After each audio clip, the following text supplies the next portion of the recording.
अब हम देखेंगे कि इनकम फ्रॉम हाउस प्रॉपर्टी में टैक्सेबल इनकम कैसे ज्ञात करते हैं।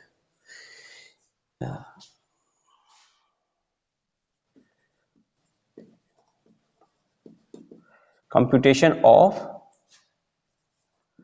Taxable income, income from house property.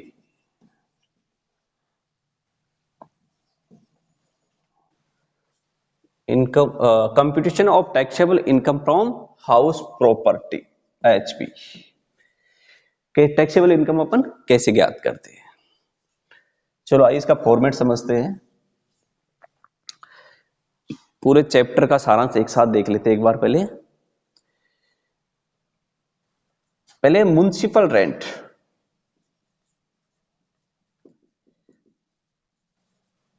Municipal value या म्युनिसिपल रेंट। म्युनिसिपल वैल्यू क्या है इसके बारे में अपन विस्तार से बाद में देखेंगे। एक बार इसका पहले फॉर्मेट समझते हैं अपन।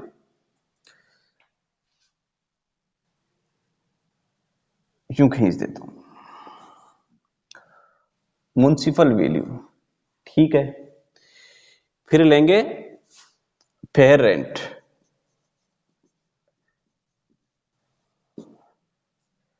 फेयर रेंट लेने के बाद में अपन क्वेश्चन में अपने को म्युनिसिपल रेंट या म्युनिसिपल वैल्यू दी होगी, अपने को फेयर रेंट भी दिया होगा। इसके बाद में फिर अपन क्या करेंगे,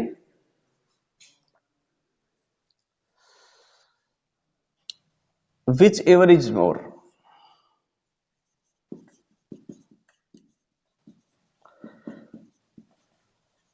विच एवर इज मोर, दोनों में से जो भी अधिक होगा वो ले लेंगे अपन,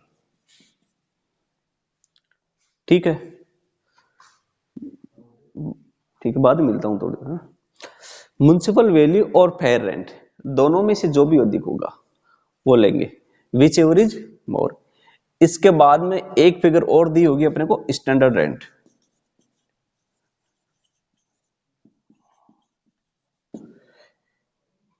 ठीक है,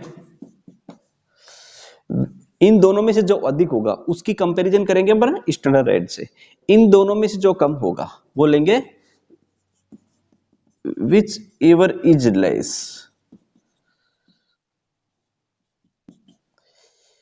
ये हो जाएगा अपने लिए, इसको एक्सपेक्टेड रेंट भी कहते हैं,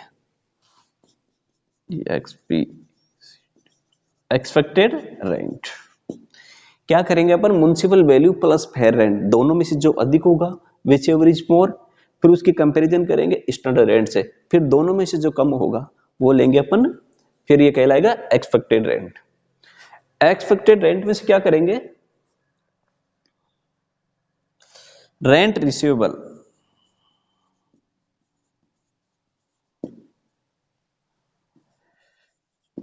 रेंट रिसीवेबल प्राप्य किराया माइनस अनरियलाइज्ड रेंट।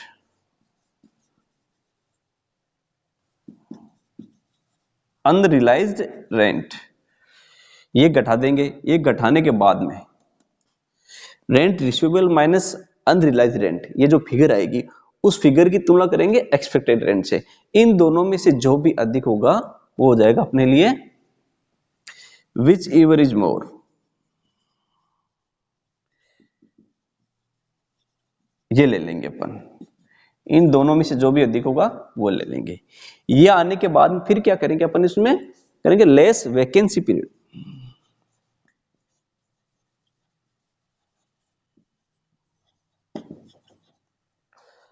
लेस कर देंगे, वैकेंसी पीरियड घटा देंगे इसमें से, और उसको घटाने के बाद में जो वैल्यू आएगी वो होगी अपने लिए gross annual value, gross annual value, GAV। ठीक है, इसमें से फिर क्या करेंगे अपन, इसमें से लेस करेंगे म्युनिसिपल टैक्स। यदि क्वेश्चन में दिया हुआ होगा तो अपन क्या करेंगे, म्युनिसिपल टैक्स घटा देंगे।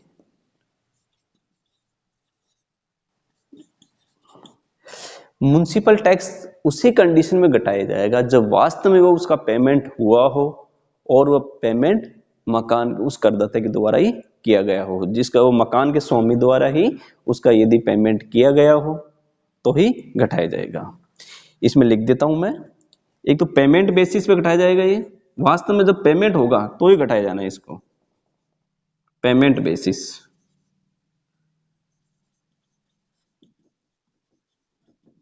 और साथ में पेड बाय ओनर,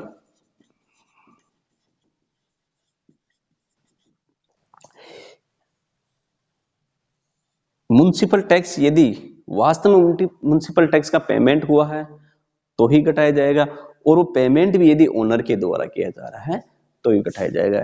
यदि उसके मित्र के द्वारा पेमेंट किया जा रहा है, उसके नियोक्ता के द्वारा पेमेंट किया जा रहा है, या उसके किसी रिश्तेदार, किसी चाचा जी, किसी फूफा जी के द्वारा पेमेंट किया जा रहा है, यानी किसी के द्वारा पेमेंट किया जा रहा हो तो अपने को नहीं घटाना है।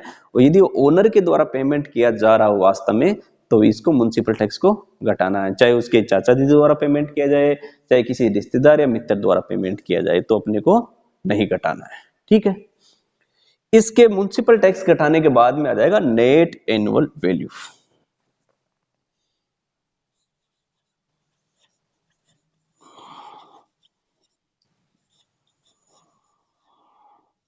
Net annual value N A V, ये ध्यान रखना है, यानी म्युनिसिपल टैक्स घटाने के बाद में आ जाएगा net annual value.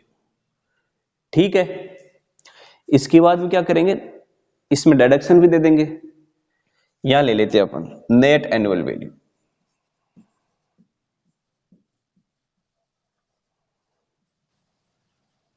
N A V, net annual value. ठीक है, ये लेने के बाद में अपन क्या करेंगे, इसमें से डिडक्शन घटाएंगे। कौन कौन से डिडक्शन है इसके अंतर्गत, डिडक्शंस अंडर सेक्शन 24, यानी मकान किराए में से कटौती कौन से धारा के अंतर्गत मिलती है, अंडर सेक्शन 24 के अंतर्गत इसमें छूट मिलती है। क्या क्या मिलती है, एक तो मिलती है अंडर सेक्शन 24A, ये मिलती है स्टैंडर्ड डिडक्शन, स्टैंडर्ड डिडक्शन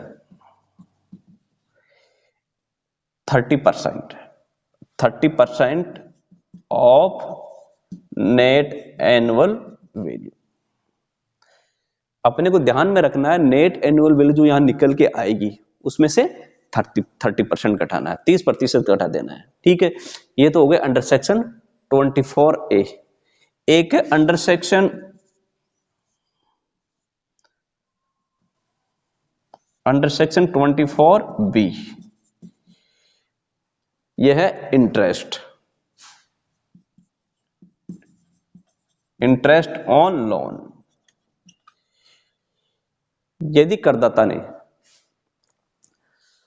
मकान पर लोन ले रखी है तो उस लोन का जो इंटरेस्ट का पेमेंट होगा उस पेमेंट का डिडक्शन मिल जाएगा। एक तो इसमें भी दो तरीके से मान लो, एक तो हो गई current year interest,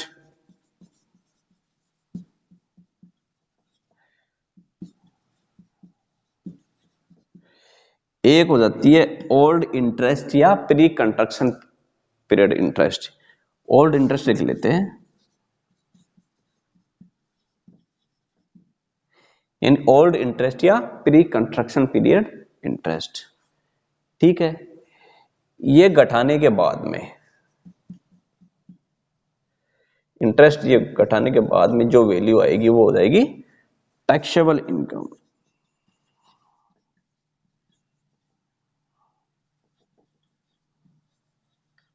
from house property.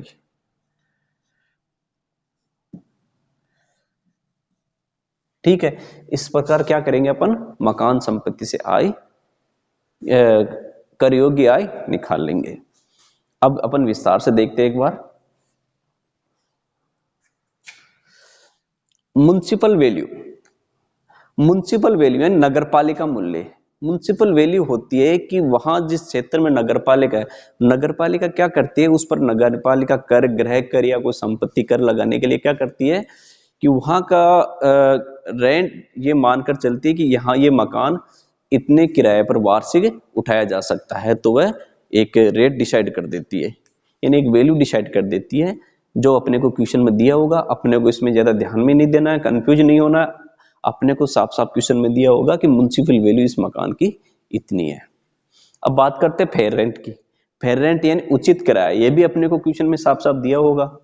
उचित किराए का मतलब यह है कि जहां पर वो मकान है उसके आस पड़ोस में जो मकान है या उस क्षेत्र में जो मकान है उसी तरह का मकान वो कितने किराए पर उठा रखा है, तो उसके जैसा ही मकान है तो उस मकान की क्या वैल्यू है, उसी के हिसाब से उचित किराया मानकर चलते हैं। ठीक है, तो इन दोनों में से जो भी अधिक होगा वह ले लेंगे। इसके बाद में बात करते हैं स्टैंडर्ड रेंट की, यानी किराया नियंत्रण अधिनियम के अंतर्गत जो मानक राशि दे रखी है, मानक किराए की राशि दे रखी है, वो ले लेंगे। यदि क्वेश्चन में दिया होगा तो अपन इसको भी ले लेंगे। इसके बाद में जाएगा विच, इन दोनों विच एवरेज लेस, ये हो जाएगा एक्सपेक्टेड रेंट, यानी एक्सपेक्टेड रेंट को कहेंगे माना गया किराया। ठीक है, अब यहां पर ये देखना होगा अपने को, जैसे मान लो यहां पर अगर अपने पास क्वेश्चन में म्युनिसिपल वैल्यू नहीं दे रखी है तो फिर अपने को क्या करना है, फेयर रेंट मानकर चलना है यहाँ पर, क्योंकि कंपैरिजन करेंगे दोनों में से जो अधिक होगा वो लेना है। यदि अपने को म्युनिसिपल वैल्यू दे ही नहीं रखी है तो उसमें अपने को कोई टेंशन नहीं, अपने को फेयर रेंट लेना है सीधा सीधा। ठीक है, फिर उसका कंपैरिजन किससे करना है, स्टैंडर्ड रेंट से, यानी इन दोनों में से जो भी कम होगा वह ले लेना। हो सकता है अपने को फेयर रेंट नहीं दिया हो सकता है अपने को स्टैंडर्ड रेंट भी नहीं दिया हो। तो जैसे मान लो अपने को स्टैंडर्ड रेट नहीं दिया हो तो इन दोनों में से जो अधिक होगा वही हो जाएगा अपना एक्सपेक्टेड रेंट। और जैसे मान लो अपने को फेयर रेंट नहीं दे रखा है तो म्युनिसिपल वैल्यू ले लेंगे यहाँ पर, तो फिर उसका कंपैरिजन करेंगे स्टैंडर्ड रेट से, यानी स्टैंडर्ड रेट दोनों में जो भी कम होगा वह अपना एक्सपेक्टेड रेंट हो जाएगा। ठीक है, इसके बाद में बात करते हैं अब रेंट रिसीवेबल, यानी प्राप्य किराया। प्राप्य किराए में क्या करेंगे, अपन पूरे वर्ष भर का किराया मानकर चलते, 12 महीने का किराया लेकर चलेंगे यहाँ पर। ठीक है, इसमें से क्या करेंगे अपन, चाहे अपने को प्राप्त हुआ हो या नहीं हुआ हो, चाहे मकान खाली रहा हो, जैसे मान लो 12 महीने की अवधि में मकान 4 महीने खाली रहा है तो अपने को ये ध्यान में नहीं रखना है, और 4 महीने में जैसे मान लेते हैं 8 महीने किराए पर रहा और 8 महीने में कुछ महीने का किराया बकाया है तो उसको भी अपने को ध्यान में नहीं रखना है, अपने को सीधा सीधा 12 महीने का किराया लेना है। ठीक है, तो उस रेंट रिसीवेबल प्राप्य किराए में से अपन क्या करेंगे, माइनस अनरियलाइज्ड रेंट, यानी बकाया किराया, जैसे मान लो 4 महीने का किराया वसूल नहीं हुआ तो वह घटा देंगे। ठीक है, इसके बाद में क्या करेंगे, विच एवरेज मोर, दोनों में से जो भी अधिक होगा वो यह ले लेंगे। इसके बाद अब देखो यहाँ पर लेस करेंगे वैकेंसी पीरियड, यदि किसी वर्ष भर में मकान कुछ महीने के लिए खाली रहा है तो जितने महीनों के लिए वो मकान खाली रहा है वो वैकेंसी पीरियड में रेंट आ जाएगा। ठीक है, वैकेंसी पीरियड करने के बाद में आ जाएगा अपने पास ग्रॉस एनुअल वैल्यू, यानी सकल वार्षिक मूल्य। अब सकल वार्षिक मूल्य में से अपन करेंगे less municipal tax. Municipal tax भी अपने को क्वेश्चन में साफ साफ दिया होगा कि इस मकान का म्युनिसिपल टैक्स नगर पालिका कर इतना चुकाया जा रहा है, तो इसमें ये देखेंगे कि म्युनिसिपल टैक्स वास्तव में पेमेंट हुआ है, पहली बात तो ये देखेंगे। दूसरा ये देखेंगे पेमेंट हुआ है और पेमेंट ओनर के द्वारा हो, मकान मालिक के द्वारा हुआ है तो ही अपने को म्युनिसिपल टैक्स घटाना है। यदि म्युनिसिपल टैक्स ये दिया है कि ये दे हो गया है, ड्यू हो गया है लेकिन अभी तक चुकाया नहीं गया है तो अपने को म्युनिसिपल टैक्स नहीं घटाना है। और ये भी दे रखा है कि मकान के मकान मालिक के किसी नियोक्ता के द्वारा, किसी रिश्तेदार के द्वारा, किसी मित्र के द्वारा म्युनिसिपल टैक्स का पेमेंट किया गया है तो भी अपने को नहीं घटाना है। कुल मिला के सीधी सी बात है, म्युनिसिपल टैक्स 2 कंडीशन पूरी होने पे ही घटाया जाएगा, एक तो वास्तव में पेमेंट हुआ हो और वो मकान मालिक के द्वारा हो तो ही अपन म्युनिसिपल टैक्स घटा देंगे। म्युनिसिपल टैक्स घटाने के बाद में अपने पास आएगी net annual value. Net annual value शुद्ध वार्षिक मूल्य। अब शुद्ध वार्षिक मूल्य आने के बाद में इसमें कुछ डिडक्शन मिलती है मकान संपत्ति से आय के अंतर्गत, तो कौन कौन से डिडक्शन हो गए, डिडक्शन मिलती है under section 24 income tax act 1961 के अंतर्गत, अंडर सेक्शन 24 के अंतर्गत इसमें डिडक्शन मिलता है। तो धारा 24 के अंतर्गत अंडर सेक्शन 24A एक के अंतर्गत क्या डिडक्शन मिलता है? Standard deduction. स्टैंडर्ड यानी मानक कटौती। मानक कटौती क्या होता है? नेट एनुअल वैल्यू का 30% मिलता है, 30% मिलता है शुद्ध वार्षिक मूल्य का। ठीक है, यदि यहां पर शुद्ध वार्षिक मूल्य यदि 0 हो जाता है तो इसकी कोई कटौती नहीं मिलेगी, और यदि नेगेटिव हो जाता है या 0 हो जाता है तो इसकी कोई कटौती नहीं मिलेगी। सीधी सी बात है, यहां पर 0 हो जाएगा, 0 का 30% 0 रहेगा, माइनस में रहेगा माइनस का 30%। ठीक है, तो इसलिए 0 होने या नेगेटिव होने पर यह कटौती नहीं मिलती है। अब बात करते हैं under section 24B, interest on loan. Interest on loan में क्या करते हैं? एक तो मिलता है डिडक्शन करंट ईयर इंटरेस्ट का, और एक मिलता है old interest, pre contraction period interest. इसके बारे में अपन विस्तार से बाद में आगे अलग से देखेंगे। तो एक बार देख लेते हैं कि दोनों डिडक्शन मिलेंगे। ठीक है, दोनों डिडक्शन मिलने के बाद ये हो सकता है कि यहाँ पर ये तो घटाया जाएगा, चाहे ये 0 हो जाए नेगेटिव हो जाए, उससे कोई फर्क नहीं पड़ता, ये तो घटाया जाना ही है सीधा सीधा।